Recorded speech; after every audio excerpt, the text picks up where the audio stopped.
Hello YouTube, Ronan Kazi, Diablo 4. So, werewolves versus vampires. I decided to go back on at first with my main character, who's a level 70 druid, who's a werewolf. I have a bunch of jewelry that allows my wolves to be werewolves, and I get one extra. So, YouTube, this is normally when I ask you to like, subscribe, share, unsubscribe, resubscribe, usually when I die. So you see how powerful I am. Let's see what level I'm fighting against. I don't have my glasses on. This is level 75. So pre-patch, I was level 70 fighting level 73s. Now I'm level 70 fighting level 75s. So it's a little bit of a hard way to go. Am I going to take my main character, who is not a seasonal character, up through everything? Absolutely not. But I still am going to kind of gauge what's going on with that character as far as what happens with the patch. One of the first things that I thought about when I was doing this is that I play a werewolf. In the game Elder Scrolls Online, ESO Online, I have a werewolf as my character. You can be a vampire or werewolf in there. And pretty much any chance I can be a werewolf versus a vampire, I do that. I know I'm in the minority, YouTube. There's a big love of vampires in society. I don't know why. They're disgusting, YouTube.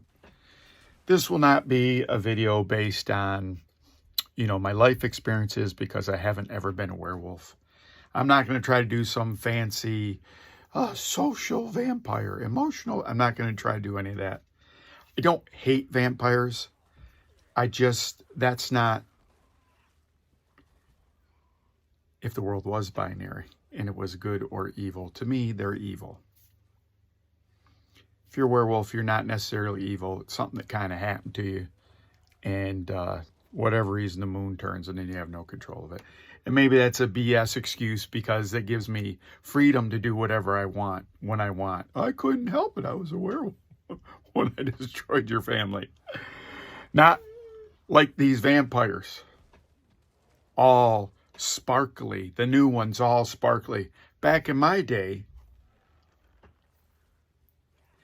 it's amazing to see the migration of these social kind of reflections on society. You can for sure find someone that's going to tell you what vampires represent in literature and then what they represent in society. Same thing with werewolves and zombies. A long time ago, there was a Lou Reed album.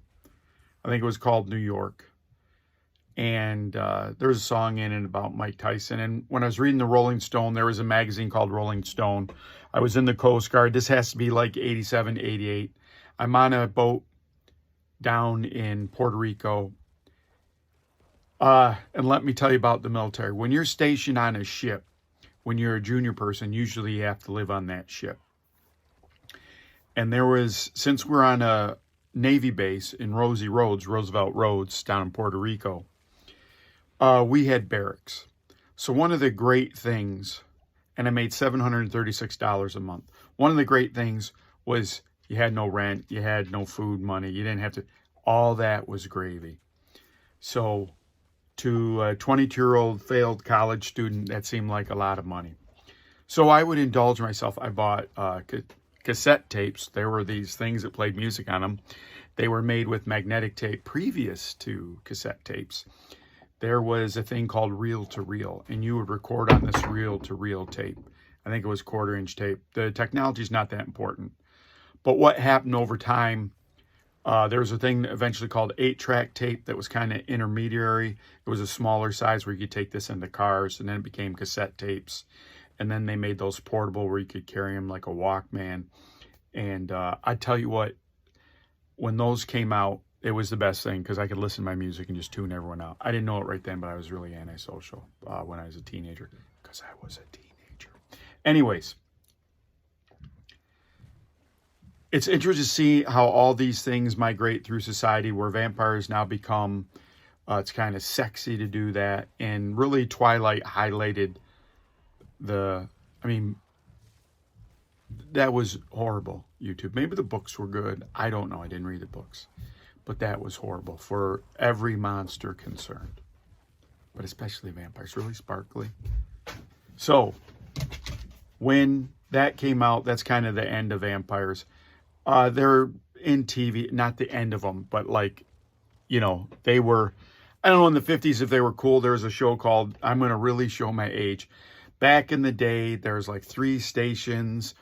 And if you stayed home from school sick, maybe there's 5 stations, but there's like the normal stations, and there's like the real one that would play like Abbott and Costello on Sundays, and they'd always fight these monsters. And Bela Lugosi was a famous vampire from the 40s, 50s, 60s, I don't know. And that was the first person I saw as a vampire. I'm going to, with this character, this is my, so I stopped playing that Druid because. And I'm now on my Necromancer, who is the one that keeps unlocking Lilith points and areas on the map for the rest of the hardcore characters that I'm going to do for you later and show you what they can do. At this low level, the patches don't really impact me that much. At this level, this doesn't even matter. Just play.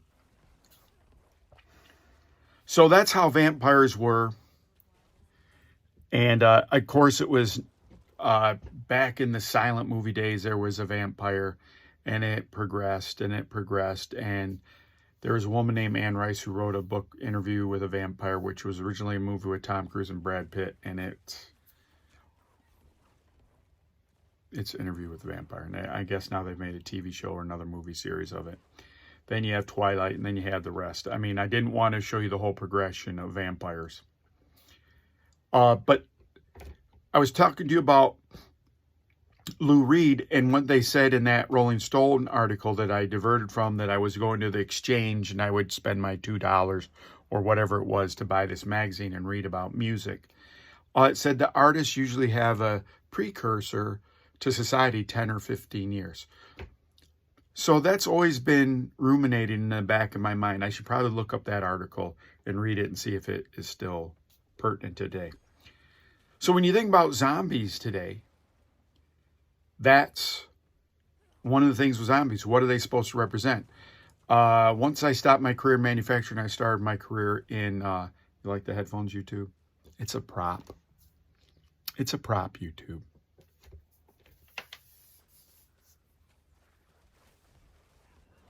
It's a prop. Once, for those of you that stayed this long, spoiler alert, I worked in a situation where you helped seniors with their health care. And I had this naive idea that I was going, that's Roxy, everyone. I had this naive idea that I was going there to help these elderly folks, and it's nothing could be further from the truth. And that's ultimately part of the reason why I left the job. It was a horrible place. I won't get into it. I didn't take any money, so I'm not on a non-disclosure, so I could talk about it, but I don't really want to use this platform to trash people. So those people, some of them were like zombies. Some of these elderly folks, the people who eventually go to us, we're kind of like the Cadillac of healthcare, but also you had to be jacked up for us to be able to take you in. And I thought about that when you think about it nowadays. And when I was growing up, my grandmother still had her home. And before that, you bring your grandma and she would just live with you until she died. That kind of stopped. There was a move in the United States where we started putting people into nursing homes. We stopped caring for our elderly. And imagine if you're a person that helped raise a family, and the families were bigger back then. So I'm going to use my grandma for an example.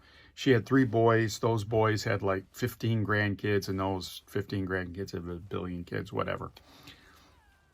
Imagine you're the matriarch of that family, and they put you in a home. No one cares about you enough to put you in their house. Now, that didn't happen to my grandma, but that's what's happening in the United States. That's normal now. And so that person, let's say you don't visit that person every day. This grandma that would have been in your house every day, blah, blah, blah, they're not there anymore. They're like a zombie at that point. This is not my original idea. I'm sure it's somewhere else. This is one of the reasons I don't consume everything, because that's why I try to give you a reference for all this stuff I'm talking about, because not all of it's my idea. But that came from a Rolling Stone article about Lou Reed. I think the album was called New York. And what are artists seeing 10 years forward when zombies come? It's probably this whole thing. I'd submit that to you.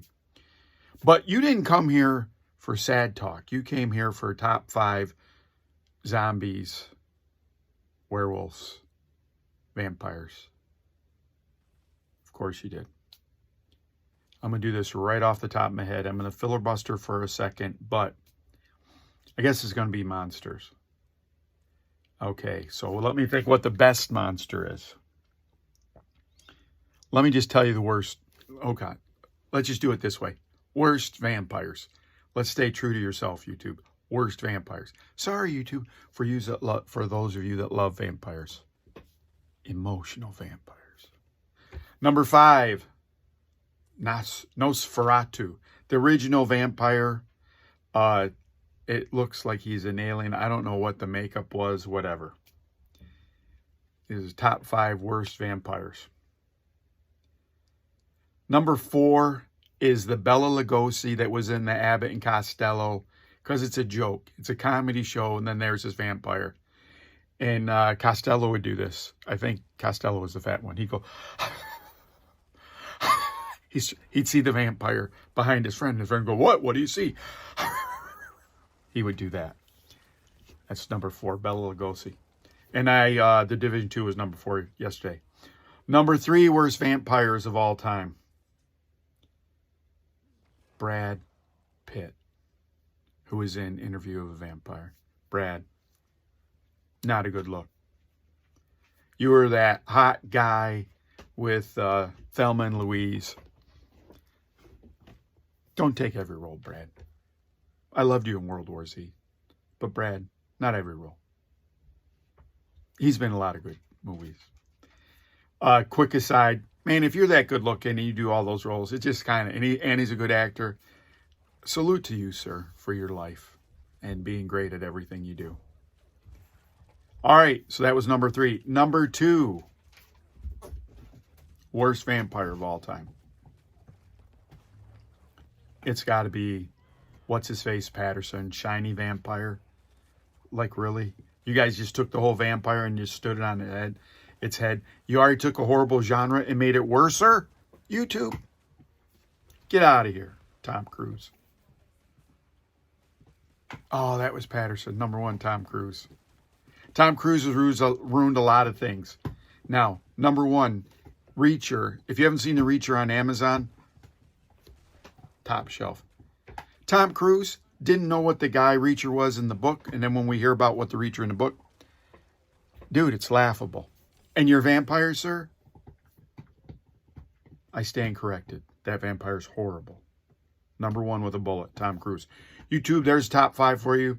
In salute always of the Dan Le Batard Show. Shout out to Dan Le Batard. Shout out to anyone that's lost someone. I feel for you as much as I can. It's a horrible thing.